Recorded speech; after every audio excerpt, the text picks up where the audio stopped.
Queridos hermanos, el Evangelio de este domingo es Mateo capítulo 14, versículos del 22 al 33. Casi al comienzo de este Evangelio dice, refiriéndose a Jesús: después subió a la montaña para orar a solas, y al atardecer todavía estaba allí solo. El Señor no solamente enseñó a sus discípulos que era necesario orar siempre sin desanimarse, como dice en otro pasaje del Evangelio, sino que además les dio ejemplo, les dio el ejemplo de orar, retirándose a orar y por tiempo prolongado. La imagen de Jesús orante debería ser un estímulo para nosotros. ¿Por qué? Porque la oración es sumamente necesaria, imprescindible, es vital. En primer lugar, por Dios mismo. Él tiene derecho a que dispongamos de un tiempo para dedicarlo exclusivamente a Él. Y luego por nosotros. Recordemos lo que dice San Agustín: bien vive quien bien ora. Bien vive quien bien ora. La oración es el alimento del alma, es como la respiración. No podemos vivir sin ella. Muchos problemas que se nos presentan tendrían solución si oráramos, ya sea porque se resuelve el problema o porque recibimos la gracia para afrontarlo y superarlo. Además, la oración tiene un efecto muy grande en orden al crecimiento espiritual. ¿Sí? Que nos pone en clima sobrenatural, nos lleva a vivir en presencia de Dios, pero no una oración que hacemos de vez en cuando, sino cuando tenemos espíritu de oración. Ahora, este espíritu de oración no se consigue solo con ejercitarse y perseverar en la oración. Eso está bien, por supuesto, pero no basta. Hay que pedir la efusión, la unción del Espíritu Santo para que infunda en nosotros el don de oración. El don de oración. La otra imagen que nos presenta este Evangelio es la de Pedro caminando sobre las aguas. Es lo que tenemos que hacer nosotros, caminar sobre las aguas. ¿Y qué es caminar sobre las aguas? Es caminar en fe, moviéndonos en el plano sobrenatural. Es confiar en el Señor más allá de todo. Es sentir la seguridad que Él nos da. Es experimentar, por ejemplo, su divina providencia. Recuerdo las palabras de un hermano de nuestra comunidad que ya está en el cielo. Él estaba a cargo de la construcción del gimnasio parroquial. Y se acercaba el encuentro eucarístico que hacemos todos los años y queríamos estrenarlo para esa oportunidad, ¿no? Me dice: padre, se acabó la plata. Le decimos a los obreros que no vengan a trabajar el lunes o caminamos sobre las aguas. Caminamos sobre las aguas, le respondí. Ese fin de semana lo compartí en las misas con la comunidad para orar y colaborar. Y la providencia se volvió a manifestar como siempre. Pudimos inaugurar el tinglado con el encuentro eucarístico. Pero caminar sobre las aguas no es solo confiar en la divina providencia, es también mirar todo de un modo sobrenatural. Es tener un enfoque de fe en todo. Por ejemplo, ante las adversidades, ante el dolor, tener una actitud positiva, coherente con lo que creemos, de acuerdo a nuestras convicciones de fe, sin caer en la desesperación. Caminar sobre las aguas es poner en práctica la enseñanza de Dios en su palabra. Claro, porque es creerle a Dios. Eso es caminar sobre las aguas, cumplir sus mandamientos, tener mentalidad sobrenatural, espíritu sobrenatural. Es subir, escalar a la dimensión divina. Orar, amar, dejarse tomar por el Espíritu, vivir en la alegría de Dios, interesarse por profundizar en la vida espiritual.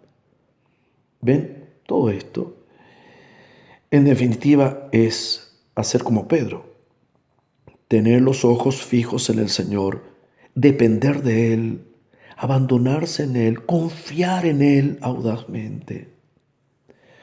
Bueno, pero ¿qué tenemos que hacer para tener la capacidad de caminar sobre las aguas? Es decir, para movernos en fe, con espíritu sobrenatural. Tenemos que pedirlo. Fíjense lo que le dice Pedro a Jesús: Señor, si eres tú, mándame ir a tu encuentro sobre las aguas. Ven, le dijo Jesús. Y Pedro, bajando de la barca, comenzó a caminar sobre el agua en dirección a él.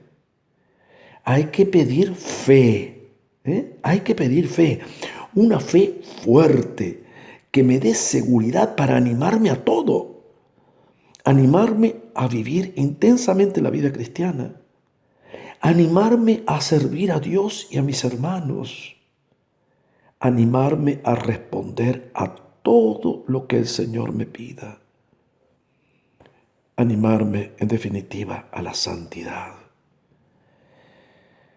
Tengamos presente las palabras de Pedro: mándame ir a ti. Fíjense, mándame ir a ti.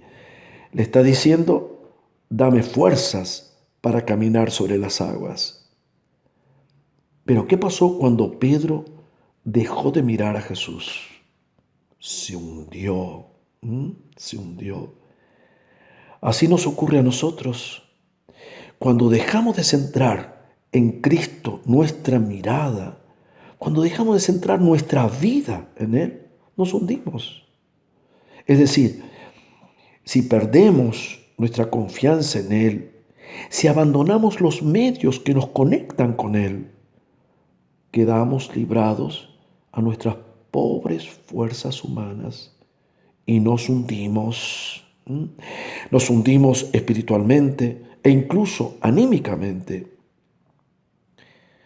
La mirada de Pedro a Jesús, esa conexión, la mirada de Pedro a Jesús representa nuestra conexión con Él, nuestra unión de fe y amor con Él.